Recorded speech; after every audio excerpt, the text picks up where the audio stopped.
Hello, everybody. Welcome to the Creatives with Now I've screwed up already. The Creatives with AI podcast, the spiritual home of creatives curious about AI and its role in their future. Hello, everybody. Welcome to the Creatives with AI podcast. I'm your host, David, and on today's show, we have Father Joe Evans. Father Joe is a Catholic priest, and he's a member of the Catholic organization Opus Dei. Father Joe was born in London, studied French and Portuguese at King's College, and later did a doctorate in biblical theology at the University of Navarre in Spain. He's also a writer, journalist, and communicator in various forms of media, and is co-founder and editorial director of the online magazine Adamah Media, and lead coordinator of the Catholic podcast series 10 Minutes with Jesus.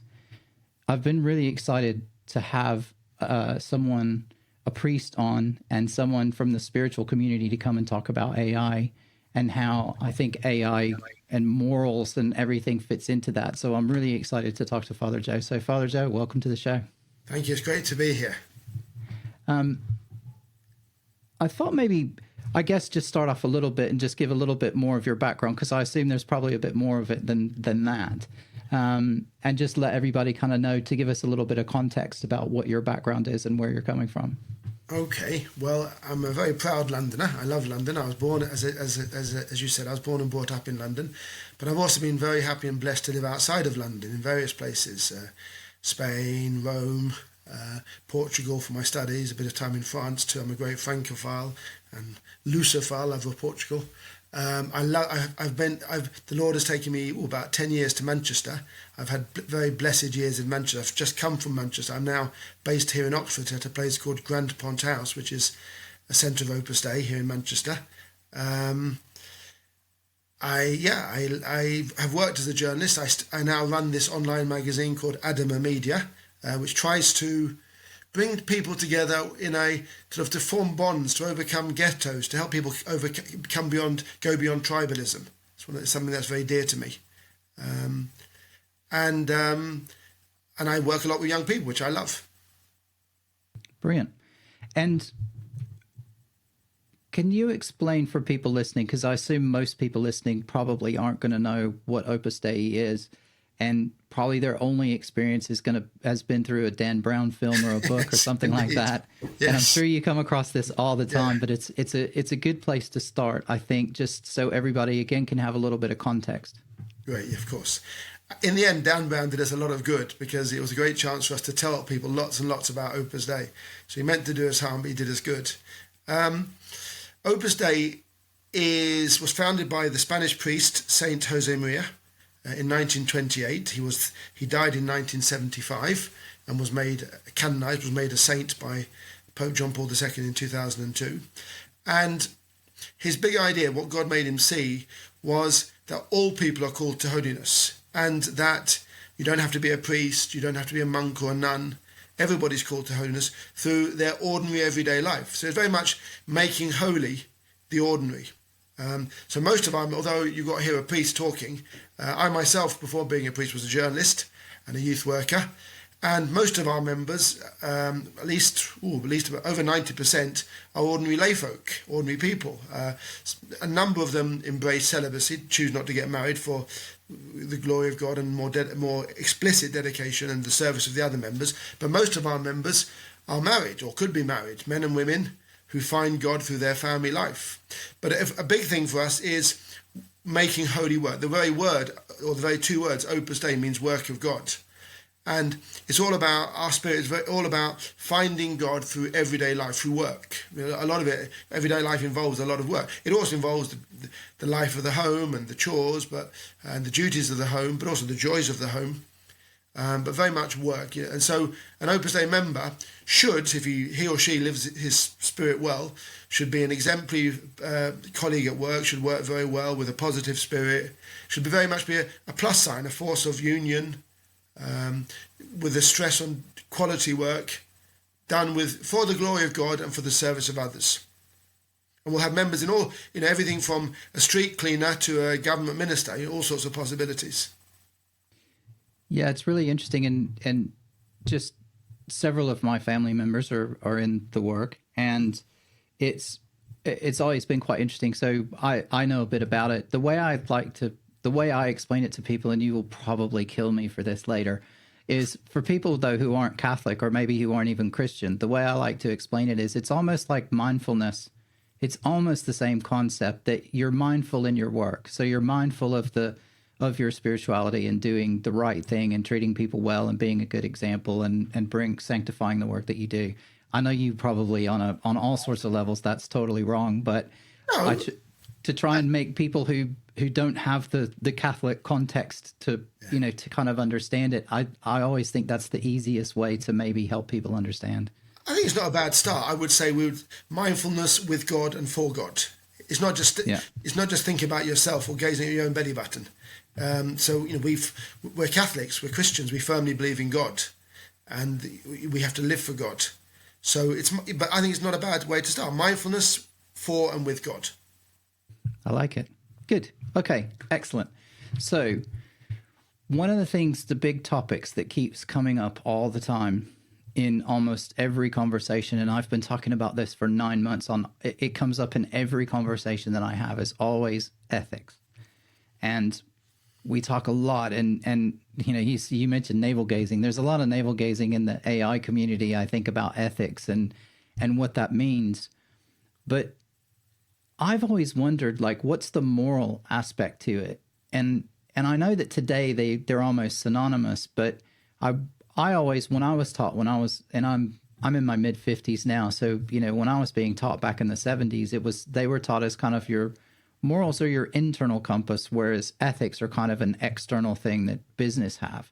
And I was wondering, A, is that even correct? I mean, I assume that maybe the thought's moved on since then. And B, can you sort of explain what the difference is between the two so that, again, we have some context around this conversation and what we're thinking about?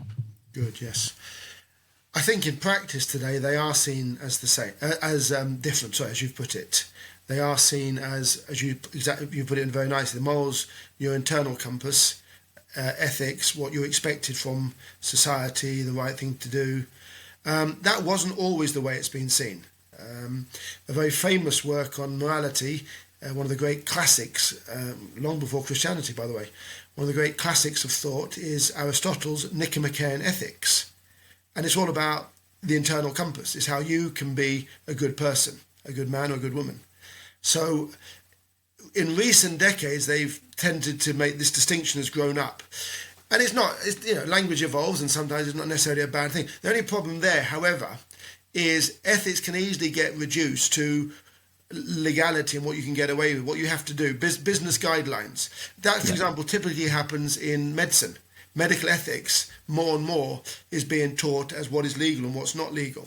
But of course, you can't load together legality and morality. Something potentially could be legal and immoral, or something could be, the Nazis making laws against the Jews, which were all immoral, totally immoral.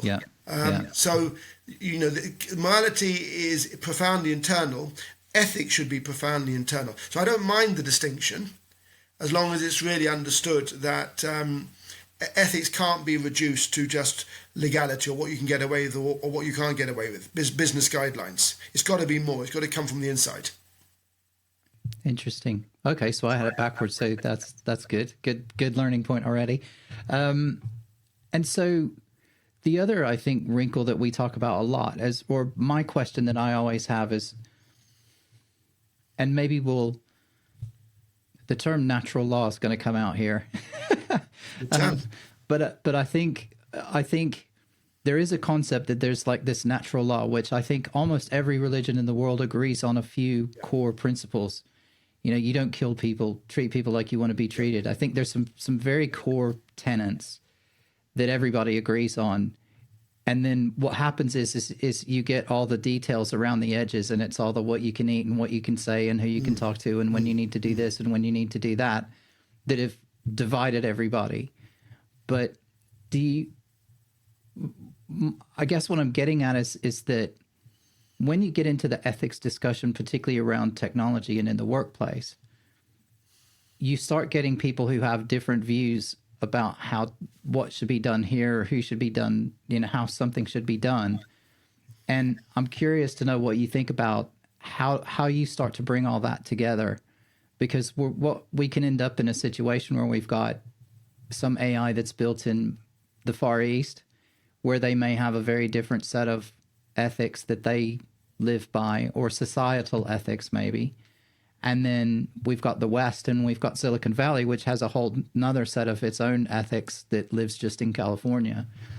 And I'm wondering, do you have any thoughts on how you think we might be able to pull all that together? Yes, natural law. I recommend C.S. Lewis's The Abolition of Man, who talks about this quite interesting. And he makes the point there that you get in different forms of culture, there's always been some sort of sense of fundamental moral, ethical values. In Judaism, it's expressed mainly in the Torah, the first the 5 books of the Bible, according to the Christian view. In the Chinese culture, it's the Tao. There's basic rights and wrongs that either have to be done or avoided. And it's true, one can get into, I remember as a university student, you get into heated arguments. There is a moral law, there isn't a moral law, there isn't a law. But I think fundamentally people eventually agree on something. That it's wrong to take innocent life. Of course, what is innocent life? What's not innocent life? But still, it's wrong to take innocent life. You shouldn't steal other people's property. It's unfair to commit adultery. There's all sorts. Eventually, somewhere you can agree on some basic moral principles, and likewise, I think we can agree on some basic moral principles for the regulation of AI. The devil's in the detail. But we do all the time agree on principles. I mean, a child says, it's not fair. A child, without realising it, it's in our guts, it's in our instinct. The child is calling to some basic principle of justice. And at least I think we could sort of pinpoint some basic principles of justice, treating people properly. I think we can do that much. And I think we need to do that much. Otherwise, we're going to have big problems. And you're right. I mean, we do have an international human rights agreement that I think every country in the world has signed up to. Exactly. The society functions on the basis of some accepted ethical moral principles. So how do we build on that? How do we build on that in what sense? For AI or in general? Well, I mean, in a world where we're getting in a situation where, I mean, where the technology is heading now is that anybody can create their own small AI tool to do whatever they want it to do. And this is, I guess, where my sort of concept of morality comes in, because I think we have to rely on people having that internal compass. Yes. And some people don't. Correct. Or some people have a different one than we have. Like your moral compass is probably different than mine versus my wife versus someone I meet on the street. It may not be wildly different, but it's going to be slightly different. But some people's are wildly different. Yes. And this is the worry that I have is, does having that technology introduce another risk, like a moral risk or some sort of an ethical risk to us as people that maybe we haven't even considered yet? Yes, but only because of the power of the technology. I mean, I think we have to begin with the principle that AI is good. I, as a Catholic, a priest, would see AI as a great gift from God, a great expression of human creativity and intelligence. So I think let's not start with sort of apocalyptic negative vision. I think it'd be wrong.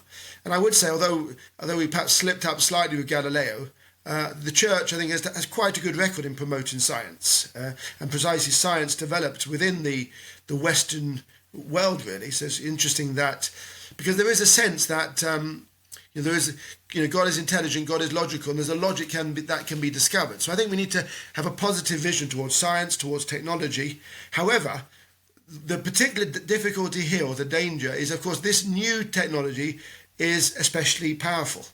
That's the problem. Yeah. There have been technologies in the past which have been less powerful and therefore less worrying. This is particularly powerful, and anybody who has a bit of knowledge can do a lot of harm. And that's why I think what we need to do is invest ever more in ethical formation. That's what we've got to do. I think governments, the industry has to work together. I think it's, sometimes people see the AI industry as the baddies. We've got to keep them under control. These are the danger. No, it's very interesting. There was a recent meeting I'm thinking about the COP meeting, okay, and in the early December, early December, and it was interesting that it was quite controversial in the sense that some of the fossil fuel people were involved, and this caused a lot of stir.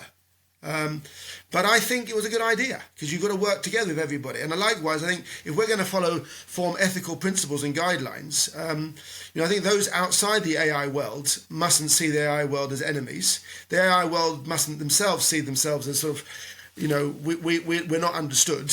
Nobody likes us. Or saviors. Or saviors, exactly. And I think let's work together. I think then there needs to be and also I think it's important to bring into play here the wisdom of religion. Sometimes there can be a bit of sort of, what's religion in this modern world, in this technological world, what's religion got to say? Well, at least religion expresses the wisdom of the ages. And the very fact that religion refuses to die, it's got a lot of demand. And sometimes, of course, just as sometimes people are afraid of AI, people are afraid of religions. So I think, there's a lot of wisdom in religion. I think I would say particularly, obviously I'm biased, but the Catholic Church has a tremendous tradition of ethical thought, moral study. There's a lot to offer there. So let's get around the table, let's work together, and let's see how we can form people ever more in a proper, responsible use of AI, aiming for not just for our own personal selfish ends, but for the good of all, the common good, that notion of common good, what is truly good for all. No, I like that. I just want to go back to something you mentioned earlier. I think you said ethical formation. Yes. What does that mean? Good, thank you. Yes, I can need that.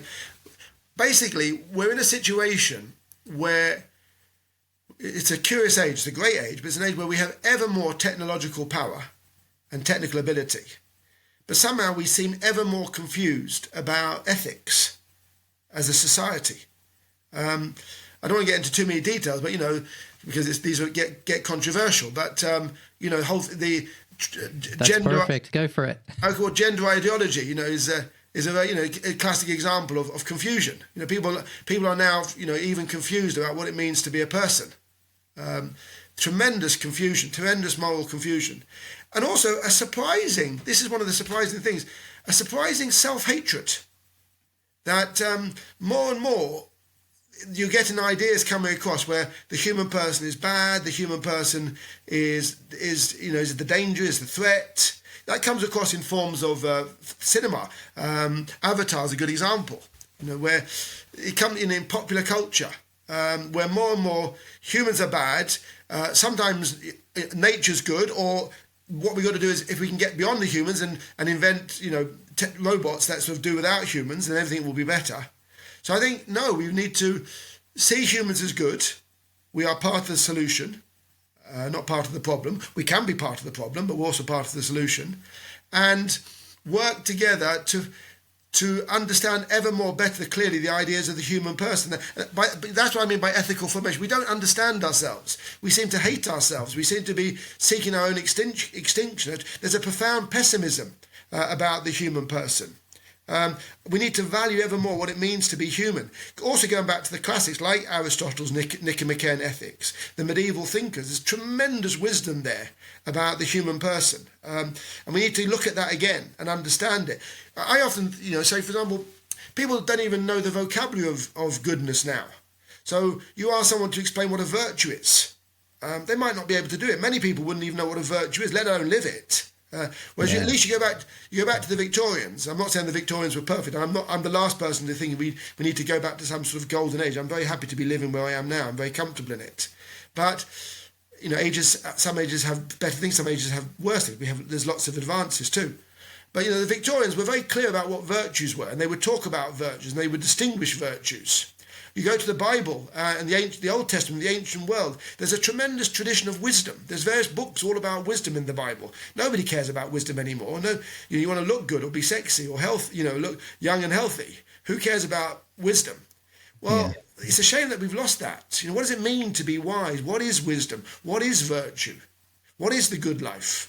That's ethical formation, that we're really properly looking at these questions. Again, bringing on board the wisdom of the ages, the wisdom of the great Greek philosophers, the wisdom of religion, the wisdom of the church, the wisdom of the medieval doctors. That's ethical. Looking at all that again with greater depth, and not thinking that somehow, and this is a typical problem, that somehow everything began in the 19th century, or even now sometimes even the 20th century. Of course, another big problem. I'm talking about problems. There's also lots of tremendous opportunities in good, but another big problem is that confusion, that the thought that because we can do something means we should do it. And there's a loss of self-control. There's a loss of recognizing our limits. We need to control ourselves. That's part of ethical responsibility. Again, that's the danger. We have ever more technical ability, but nevertheless ethical knowledge. So learning, what does it mean?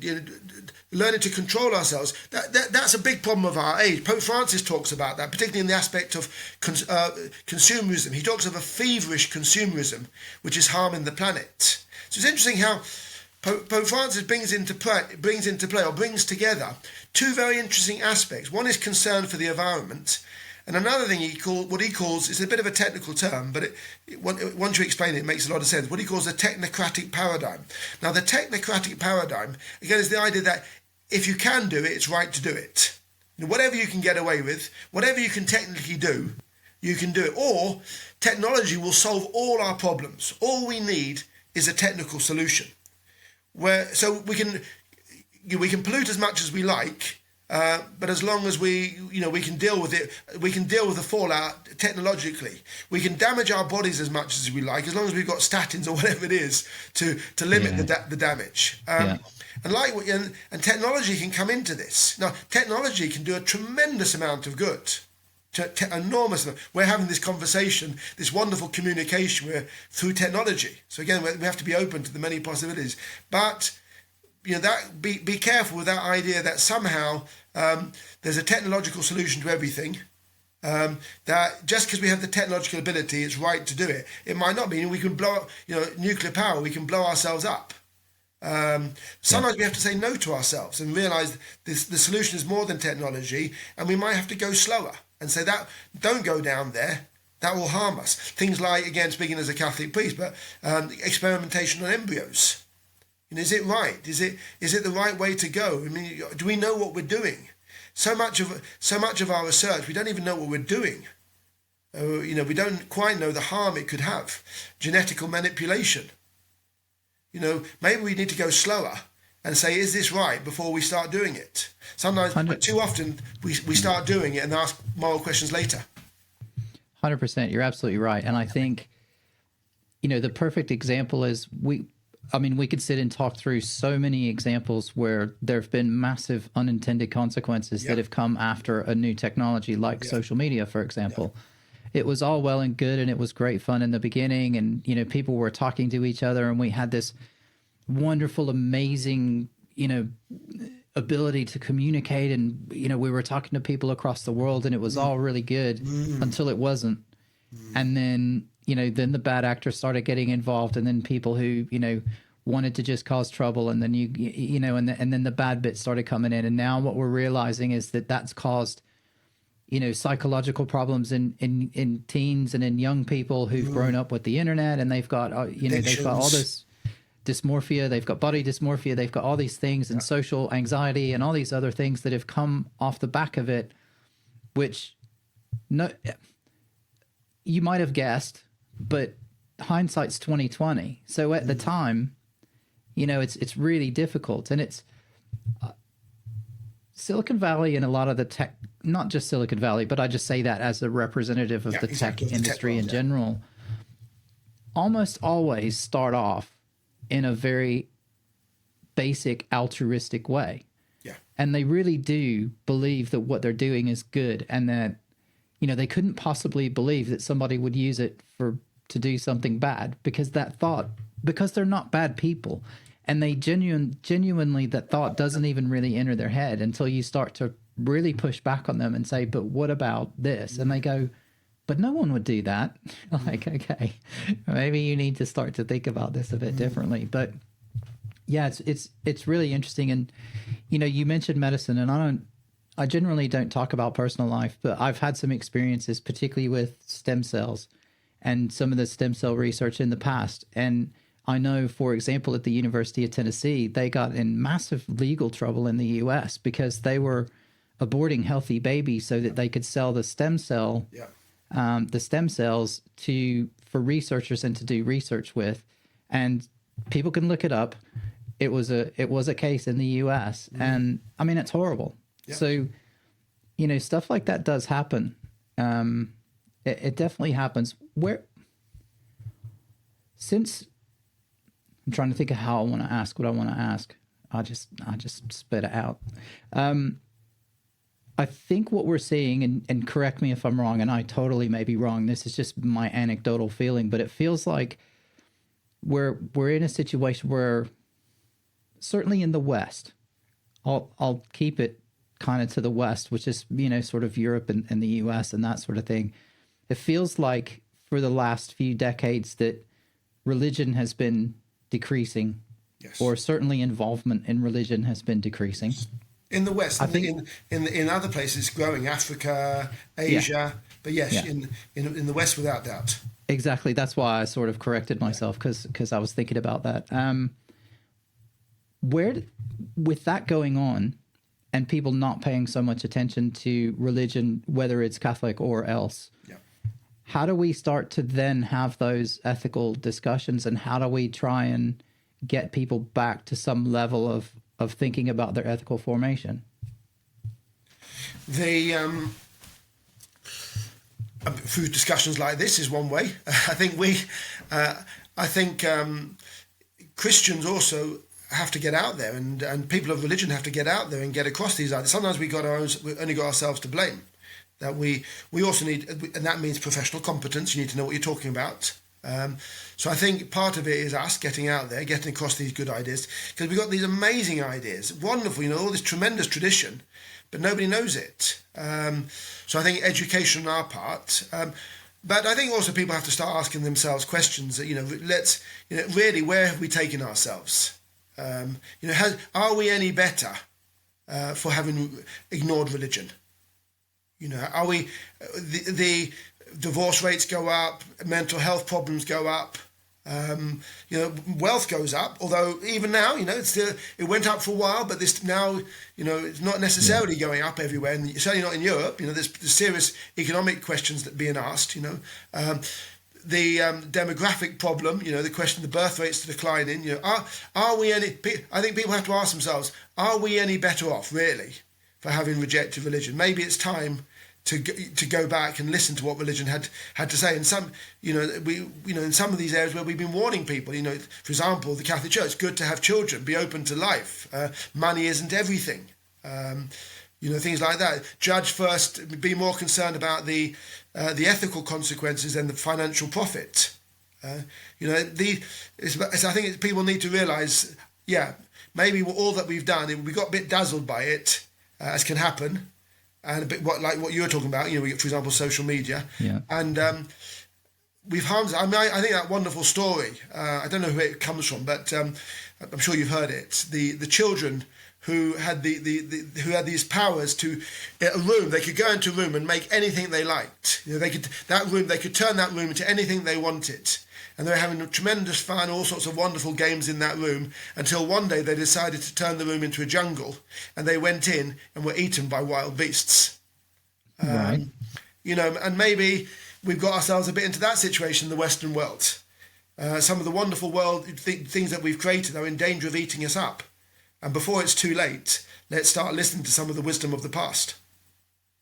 That's really interesting, and I haven't actually heard that before, so that's interesting to think about. And I think you're right, but I think in a weirdly ironic way, the drive of the technology, I think is actually causing people to have these discussions, because ethics now has become such a hot topic. Yeah. Even though it's maybe the understanding of it is a little different than it has been traditionally and that sort of thing, but at least it's like a starting point, and people are starting to, there's a lot of talk about bias in the data as well. And what's interesting is bias is different than ethics, but then there's an ethical element to deciding what you do about the bias. Mm-hmm. And it's, do you fix it or do you leave it? Mm-hmm. And, I've talked about this several times, and I'm undecided, because I'm nervous that if you start pushing a narrative of some fiction that doesn't exist, what are the consequences of that? And are there some unintended consequences that we'll run into, as opposed to using the data as a mirror to say, wow, there's a lot of bias out there. There's a lot of prejudice out there. And for us to then be able to work on that because we can see what's happening. I'm not really sure where that is. But again, there's that an ethical and moral aspect that comes into the, to the base of making those decisions. Definitely. I think you make me think of that well-known statement usually applied to politics: with great power comes great responsibility. But I think we're seeing with AI, with great power comes great responsibility. And I think AI practitioners are probably seeing that too. Also, sometimes because we're finding ourselves, all of us, both anybody using AI at whatever level, both the experts and the amateurs, we're all finding ourselves somehow affected by it. Sometimes the victims. Suddenly you're getting also, you talk about bias as an example, manipulation, political manipulation. All the whole question about Cambridge Analytics and the elections and all these sort of things. Suddenly we're finding that this affects me. Then real threats in the world. So vigilance. There were, for example, China. The whole thing of social credit. There's a system in China where they've got you completely monitored. And anything you do wrong, you lose a bit of credit, and that can affect your life. It can affect your ability to travel. It can become a form of, sort of prison, really. Monitoring, wherever we go, there are cameras. We're in danger of living in ever smaller worlds because of echo chambers. That the algorithms work out what we're interested in, and that comes up on our feed. So I think all of us are finding again and again, this affects me. And I think possibly this could be a wake-up call. Also recognising, particularly on the internet and social media, there's a lot of good out there, but there's also a lot of rubbish, a lot of crazy things out there. And we're seeing that.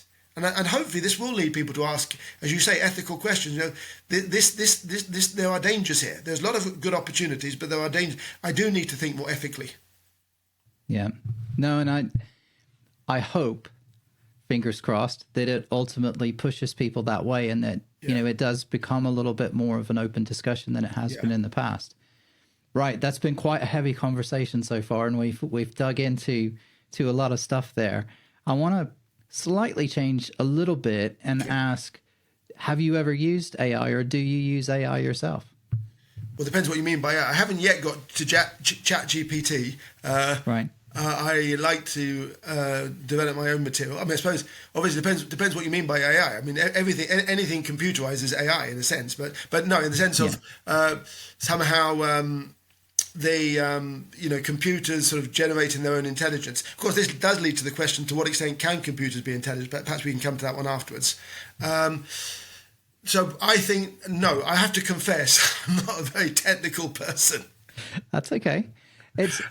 I'm always curious, because some people I talk to do and some people don't, and some people have dabbled with, and I appreciate the nuance. When I say AI, I usually mean the more generative, the newer tools that have kind of been around in the last. The more generative type. No, I do know priests who do use it, who are very into it.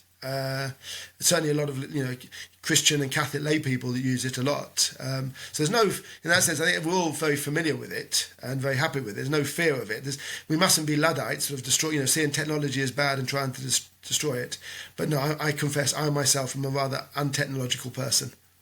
the Pope even has a head of AI. Yeah, and yes, he's just brought somebody in. This not confusing, a curious choice. He's a Franciscan. You know, the Franciscan is a type of friar, a type of, I suppose, monk, you might say, well, not strict, like monks, who are supposed to be very sort of particularly cut off from the world.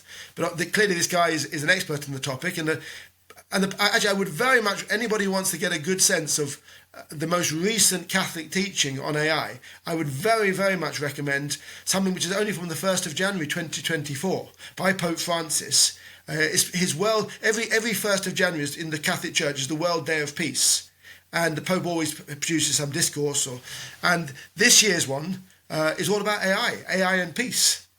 How it can contribute to peace, how it can threaten peace. So if anybody just wants to find that, just look up Google Pope Francis World Day of Peace 2024. They'll find it. Yeah, and I'll actually put a link to it in the show notes. It's a very complete and fascinating and very positive and very open to the good in AI. Is that so? From your understanding, what's the church's position? I mean, I know you're not an official spokesman for the Correct. church, so we'll put that out there. So this is your own opinion, but exactly. What's kind of what's your feeling? Like how the church thinks about it in general? Like, does it ever come up in conversations when you're with other priests, you're with other clergy, or anybody sort of away from the public? Does it ever come up as a topic of conversation? Not desperately. I think mainly also probably because at least in the West, quite a lot of the priests are older, and I think they're not into it. Although I also quite a lot of young priests. I know a few priests who are techies. And who do know all about it. It doesn't. So I wouldn't say it comes up in priest conversation, but it is coming up more and more in church documents and church teaching. So I mentioned the one of the World Day of Peace. You mentioned this guy who's just been appointed as the sort of the church's principal representative spokesman on AI. Or I haven't had time to look at it yet, but. A leading figure from the Vatican was in some place, I can't remember where, but he was in some place and gave an important speech in Africa somewhere and gave a speech about AI. You're seeing it coming up more and more. What's the church's position? I think, again, fundamentally positive. This is a gift from God and an expression of human creativity, but with risks. We're not gods. I think that's the message. We're not gods. We can't see ourselves as gods. Only God is God, and we have to recognise our limits. And also talking about going back to virtues, that important virtue of prudence. Be careful. Prudence is all about knowing how to do things. Having a sense of what's the right thing to do, not going beyond ourselves, and the right way to go about it. So I think. That would be the position. You're absolutely right. I'm very far from being a spokesman. I'm here just in my little outpost in Oxford. From what I'm seeing, I am definitely seeing more and more teaching by the church on the question, and pointing to its positive, but recognising the dangers. Do you think we should be nice to it? To AI? Yes, we should be nice to everybody. But also, I think, again, what I said earlier, bring AI people into the discussion. They're not the devil incarnate. They're not. It's a great thing. And to all the AI people listen to me now, I'd say, God bless you. Thank you for all you're doing. May God bless you for all you're doing. But keep alive your ethical sense. See what you can do to study a bit more good ethics. But no, definitely not. We should work together. And this is a great gift and a great opportunity if we use it properly. And it can do all sorts of wonderful things for human flourishing, medical advancement, the development of culture, making our lives better. And Pope Francis again talks a bit about that. Yeah, there's some of the medical stuff I've talked about quite a lot in the past around the breast cancer research, and all that came out of Oxford as well. And that's where I went to an event a year ago now, I guess, where they were talking about that, and some of that stuff is really interesting. So you're absolutely right. There's tons of potential upside to it as well, and we need to be mindful of that. I'm glass half full kind of guy most of the time anyway. Me too. And I think I tend to want to think the best of people, but then I see what people do, and I wonder sometimes. But AI is only as good as the ethical attitude of the person coding it. Or using it. Or using it, exactly, using or coding, you're absolutely right. So again, it comes back to ethical formation, helping people have a better sense of ethics, discussions. We've got to get back to a deeper understanding, a deeper study of the human person. And again, and then I think perhaps we are a little bit we're a bit dazzled by our technology. We're in that stage where we're still dazzled by what we can do. And we need to, I think there's a little bit of calming down needed here. Just, keep calm, don't panic, but don't get intoxicated either. And realise the limitations of computers. People think, one day, they will be able to, computers can't suffer. You can't punish a computer for wrongdoing. I mean, obviously you can turn it off and throw it away. But it doesn't care. But it's not, the computer doesn't know, the computer doesn't care. But we do. I think, again, let's fall more and more in love with the human person. I think sometimes, we men, we complain about women and women being whimsical and changing their mind. But actually, that's a marvellous expression of humanity. To be whimsical is a great, it has its faults and all that, but it shows tremendous subtlety. It shows tremendous, computers can't really be whimsical. No. We need to understand more and more, our ability for love, for concern, for empathy, vulnerability. It's good that we're vulnerable. It's good that we are weak. It's good that we need each other. Also, perhaps the importance of face-to-face relations. That could be, I think, something that we could all sort of work on more. How can we develop face-to-face relations? Pope Francis again says something very interesting. He says that the danger of relationships that you can turn off with the click of a button. You can get bored of something, you turn it off, but you can't necessarily turn off your elderly granny, who's actually a wonderful person, but can be, because she's deaf or not very well, can be a bit tiresome. Of course, some people would like to do that through euthanasia. But that again is it's a failure to engage with the real person in their dignity. So again, it's more and more appreciating the dignity of the human person and the value of interpersonal relations. Yeah. That's a whole different topic. Yeah, but it's an important topic. It's linked to AI. Yeah. But something interesting there were a couple of things in there, but one of them in particular, you talked about, you can just turn it off and it doesn't have that kind of fear. And what's really interesting is that there's a show on Netflix that I've talked about a couple of times, and it talks about AI, and it gives an example of AI in combat. And they basically taught AI to fly a fighter jet, and then they put it in competition with a real human pilot. And I won't go through all the detail, but what's relevant to what you were saying and reinforces your point is that, it took out the human pilot. Spoiler alert, it took out the human pilot in like 2 minutes every time. And it will always win. AI will always win. But the reason the pilot thought it was really interesting, because he said what it does is it does a move that a human would never do, which is fly directly at the other plane. So they never, if there's a dogfight, which is, I never really thought about it, but if they're in a dogfight, they never fly straight at each other, because you can both shoot each other immediately. Yeah. So they always attack from the side or from the back. And the AI worked out very quickly that the human pilots didn't like to do that, and that was a winning strategy. Mm. So it literally just went straight for them every time. Yeah. And there is something to that self-preservation gene that even in a combat situation where it's life or death, there's still something you won't do because it's too risky. Yeah. And the AI doesn't have that. Yeah. And that's what's going to be really, I think, potentially, it's going to be really, I don't want to say interesting, because in one sense it'll be interesting, but that's quite scary that it doesn't have that limiting factor of, well, it cares if someone turns it off. Like, it doesn't matter. And I think that's an interesting wrinkle. Well, I think that's a fascinating point, and also I think that points to the dignity of the human person, that humanity is so precious that somehow, even in that most extreme situation of warfare, we want to preserve ourselves. We instinctively know there's something worth preserving, which a computer doesn't necessarily have. What is the value of something that doesn't know that it's worth preserving? What is the value of something that doesn't appreciate its own dignity? Well, and of course it doesn't appreciate its own dignity because it's a lump of metal and cables when all is said and done. Whereas you and I, human beings, we're not just a lump of flesh and wires or nerves. We're much more. Yeah. Yeah.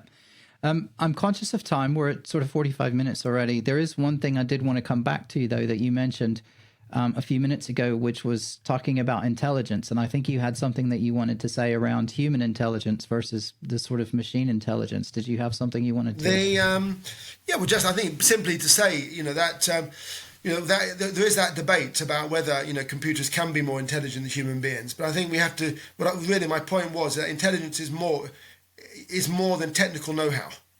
And we've got to appreciate that. You go back to your very good example. The AI quickly worked out that they can take the plane down by going straight for it. But it didn't quickly work out, or it didn't work out at all. That the value of human life, the value of that pilot's got children. That pilot's got a past and a present and a future. Even fear. Fear is a wonderful quality. I think again, we've got to sort of get back to, rather than sort of wanting to somehow get rid of humans in the name of technical efficiency. Again, efficiency is not everything. That's the point. I would even say sometimes, for example, another reason for going slower is, how does this affect human lives? Everything is not just efficiency. It's not just wealth, profits. People have to live. So again, let's get back to valuing and understanding ever more human dignity and realizing that humanity is so much more than we realize, and much more than mere technical knowledge that you can program into a computer, even if you can make it sort of generative of its own sort of processes. And I guess lastly, do you have any thoughts on, I think someone set up an AI religion already. Yes. I don't know if you've even heard about this, and I don't know much about it, but it just occurred to me to think about that. But yeah, somebody's already, started this whole concept of kind of a religion based around AI. And I think it's crazy, but people are crazy. So, yeah, exactly. I think that people are crazy. We can end up worshiping anything. The idols. Of the big in the ancient world, and one of the big problems. If you look at the Old Testament in the Bible, one of the big issues that the prophets are always dealing with is people setting up idols. To worship the work of our hands, which in the end is self-limiting, because they used to worship lumps of wood or animals, or we